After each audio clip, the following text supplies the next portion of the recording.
A successful man returns to his new home, but instead of a warm welcome, he's mistaken for a thief. In mere moments, his entire life hangs in the balance, his reputation, his career, maybe even his safety. Tonight, Heartfelt Tales, we bring you a gripping true story that exposes the silent biases shaping our world. A simple misunderstanding? Or something far deeper? What happens next? Will he prove the truth, or will suspicion cost him everything?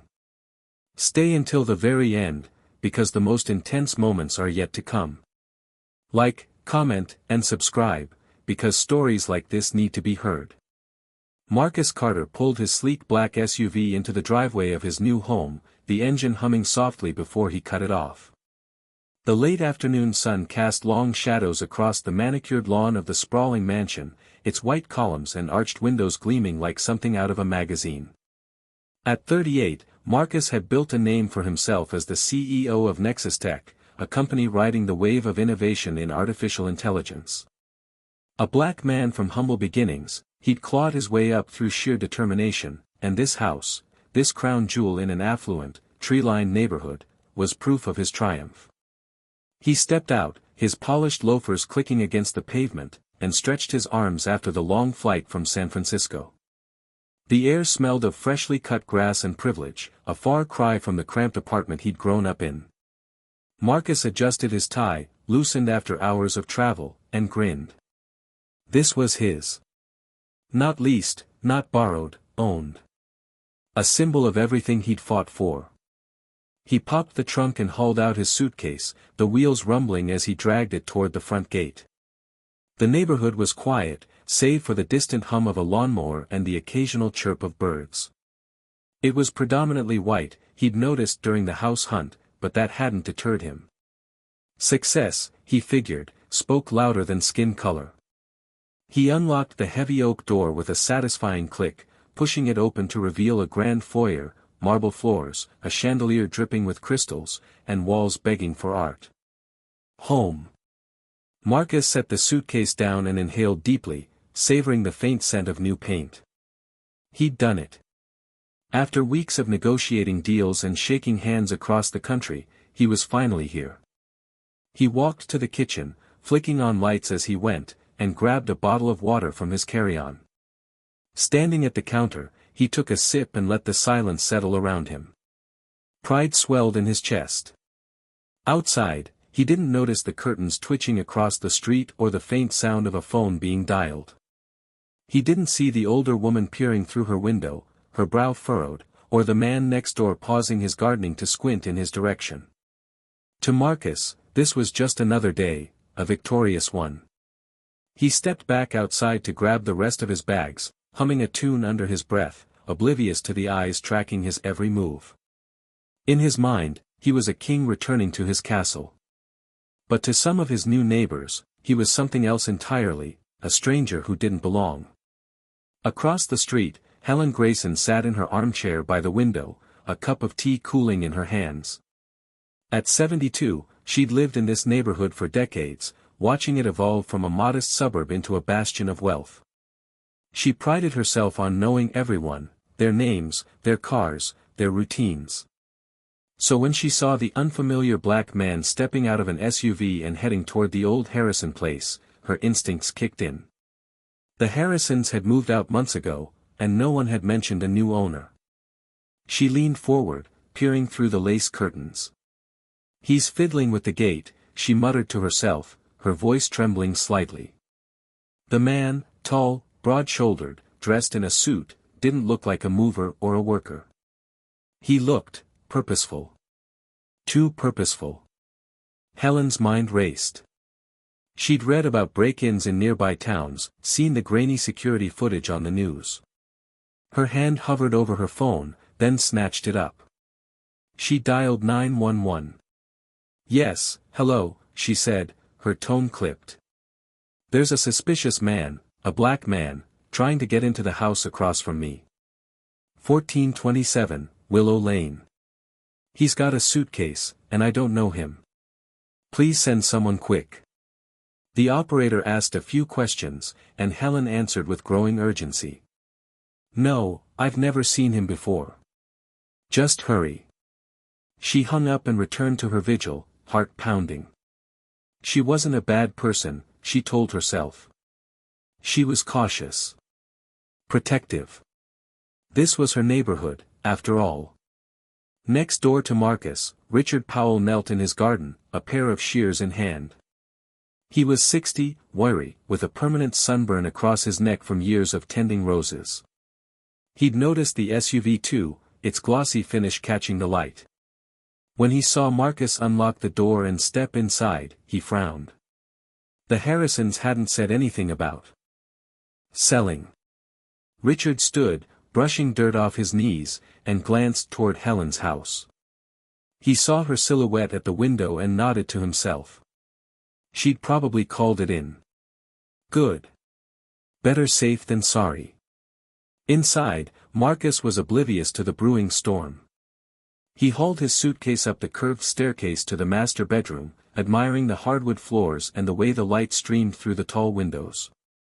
He set the bag down and loosened his tie completely, tossing it onto the bed. Downstairs, he flipped on more lights, letting the house come alive. He imagined hosting friends here, David, maybe his team from Nexus Tech. A housewarming party with jazz and good wine. He chuckled to himself, pleased with the thought. Standing in the living room, he ran a hand over the smooth leather of a couch he'd had delivered last week. Everything was perfect. He walked to the front window, intending to check if he'd locked his car, and froze. Red and blue lights flashed in the distance, growing closer. A police cruiser rolled up the street and stopped right in front of his gate. Marcus blinked, confusion washing over him. What the hell, he muttered. He stepped onto the porch just as the siren gave a final blip. Two officers climbed out, one stocky with a buzz cut, the other younger, leaner. The older one adjusted his belt and called out, "Sir, we need you to come out here." His voice was firm, authoritative. Marcus's stomach tightened, but he kept his expression neutral. This had to be a mistake. Across the street, Helen watched with grim satisfaction, her tea now cold. Richard stepped out onto his lawn, arms crossed, nodding as if he'd known all along. A few other neighbors peeked from their windows, drawn by the lights. Marcus stood at his door, hands in his pockets, still clueless about the suspicion swirling around him. He took a deep breath and walked toward the gate, the officer's eyes locked on him like he was a threat. The air grew thick with tension, and Marcus's pride began to crack, though he didn't know why yet. Marcus pushed the gate open and stepped onto the sidewalk, his hands still casually in his pockets. The two officers stood a few yards away, their cruiser's lights casting eerie shadows across the lawn. The older one, a stocky man with a name tag reading SGT. Baker, held up a hand. "Sir, take your hands out of your pockets and step forward slowly." His voice was gruff, edged with suspicion. The younger officer, Lee, stood a step behind, his hand resting near his holster. Marcus frowned, pulling his hands out and raising them slightly. "What's going on?" he asked, keeping his tone even despite the unease creeping up his spine. He glanced at the cruiser, then back at the officers. "This is my house." Baker's eyes narrowed. "We got a call about a suspicious person trying to enter this property. Mind telling us who you are?" Marcus blinked, then let out a short, incredulous laugh. "I'm Marcus Carter. I own this place. Just got back from a trip." He gestured toward the house, its warm light spilling out through the windows. "I'm not breaking in, I live here." "Hands up higher," Lee barked, stepping forward. "And put your phone down if you've got it." Marcus's jaw tightened, but he complied, raising his hands fully and setting his phone on the ground. "Look, I don't know what's happening, but I'm just trying to get settled in my own house. Can you tell me what this is about?" Baker didn't flinch. "We've got a report of someone matching your description attempting to break in. You got any ID or proof you belong here?" "Matching my description?" Marcus repeated, the words sinking in.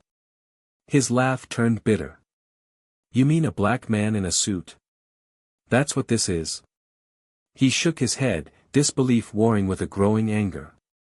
My ID's inside, in my wallet. But I've got the deed on my phone, well, it's in an email. Can I grab it? Stay where you are, Baker said, his hand hovering near his radio. We'll sort this out.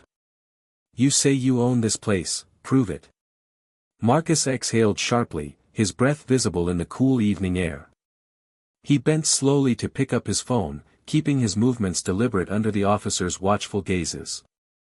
I'm not a threat, he said, more to himself than to them. His fingers shook as he unlocked the screen, scrolling through his inbox. The absurdity of the situation hit him hard, standing in front of his own house, justifying his existence to strangers with guns. Across the street, Helen stood at her window, clutching her curtains. Richard had moved closer, now leaning against his mailbox, watching with a tight-lipped frown. A few other neighbors emerged, some on their porches, others peering from behind blinds. One pulled out a phone and started recording, the tiny red light glinting in the dusk.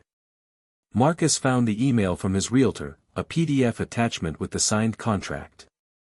Here, he said, holding the phone out. This is the deed. My name's on it. Marcus Carter. Baker stepped forward, taking the phone with a gloved hand.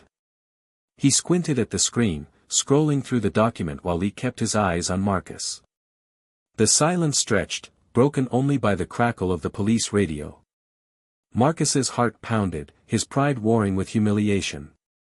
He'd faced microaggressions before, sideways glances, subtle jabs, but this? This was a new level. Looks legit, Baker muttered after a long pause, handing the phone back. But we've got to verify it. You understand, right? We're just doing our job. Marcus snatched the phone, his voice low and sharp. Your job. I can't believe this is happening to me. I buy a house, a damn nice one, and I'm still a suspect. Because of what? My skin. Baker shifted his weight, glancing at the growing crowd of neighbors. We got a call, Mr. Carter. Had to check it out.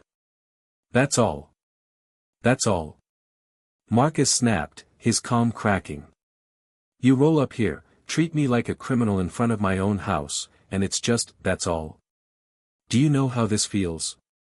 Lee spoke up, his tone softer. Sir, we're not trying to. Don't serve me, Marcus cut in, his eyes blazing. I've worked my whole life to get here, and I still have to prove I belong. You think a white guy unloading his bags would get this treatment? Baker's jaw tightened, but he didn't answer. He turned to Lee. Call it in. Confirm the ownership. Lee nodded and stepped back to the cruiser, speaking into his radio. Marcus stood there, hands clenched, the weight of a dozen stares pressing down on him. He could feel the neighbors' eyes, some curious, some judgmental, some just nosy. The video light still glowed, capturing every second. After a few minutes, Lee returned. Dispatch says it checks out. Properties registered to a Marcus Carter, closed last month. Baker nodded slowly, then looked at Marcus. All right, Mr. Carter. Seems like a misunderstanding. Sorry for the trouble. His tone was stiff, unconvincing. Misunderstanding? Marcus echoed, his voice dripping with sarcasm. Yeah, sure. Happens all the time, right? Just another day for me. He shook his head, exhaustion replacing his anger. I shouldn't have to deal with this.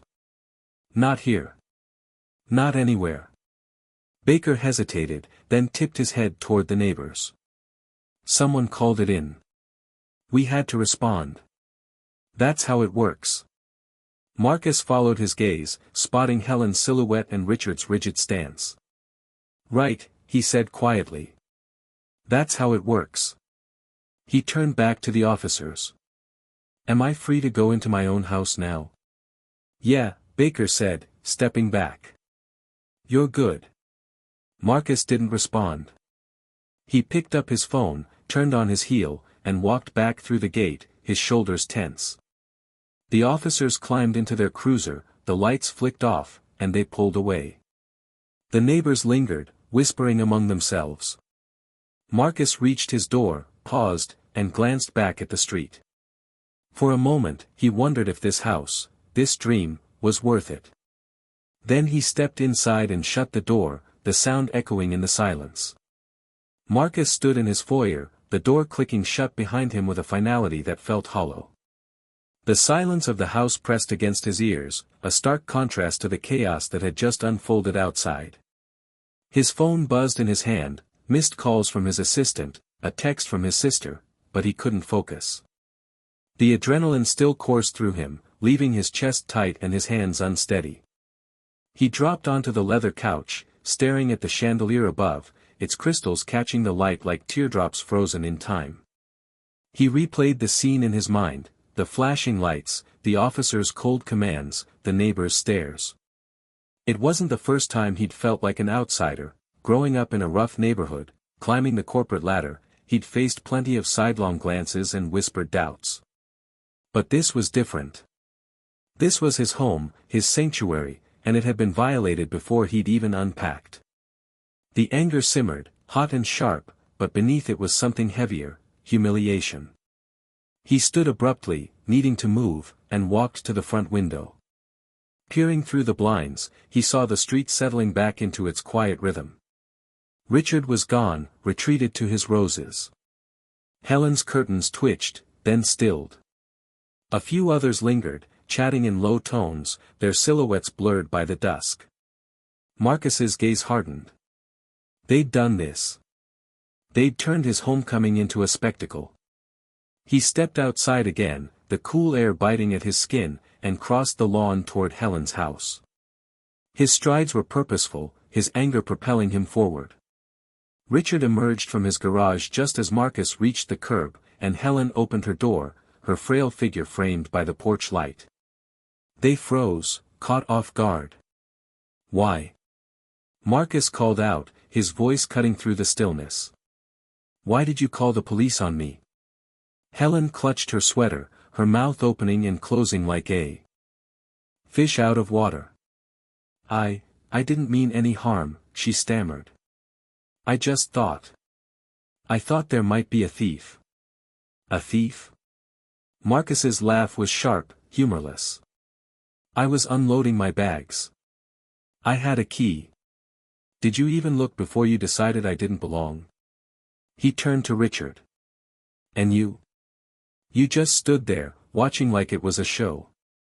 Richard shifted, his sunburned face flushing deeper. I didn't call anyone, he said defensively. But yeah, I wondered. The Harrisons didn't say anything about a new owner.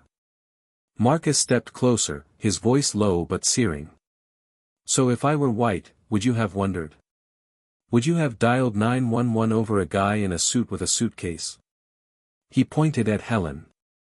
Would you have assumed I was a criminal if my skin wasn't this color? Helen's eyes widened, her hands trembling. I didn't mean it like that, she whispered. I was just, careful. Careful, Marcus echoed, the word tasting bitter. Careful because I'm black. That's what this is. Don't pretend it's anything else. A small crowd had gathered, neighbors drawn by the raised voices. A young woman with a phone lowered it, her face paling.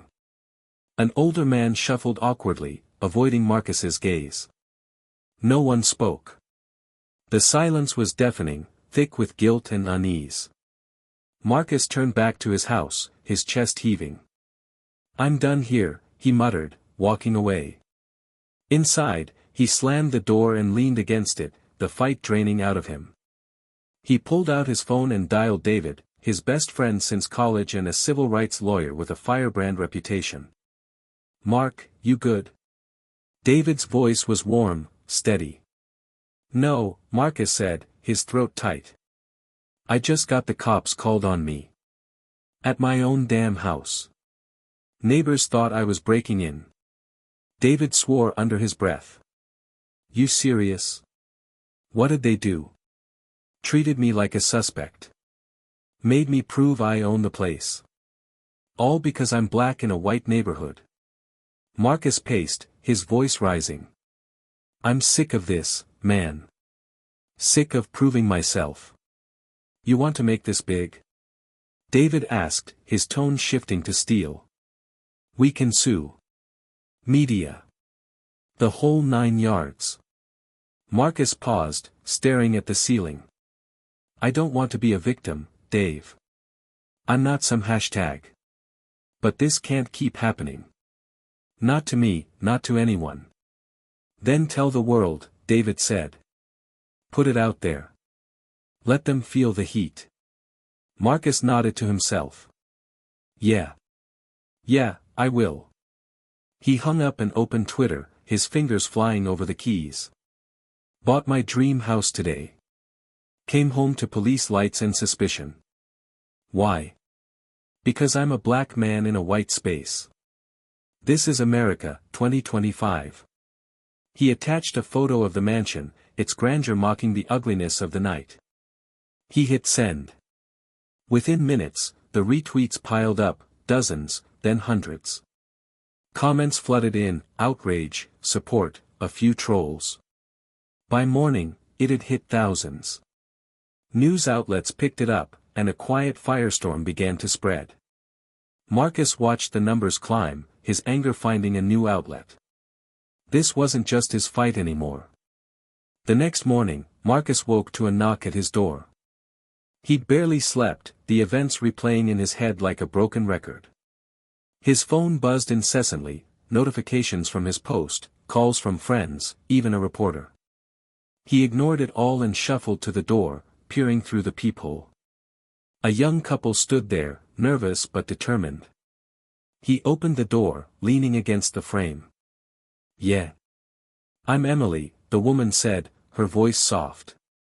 This is Jake. We live 2 houses down.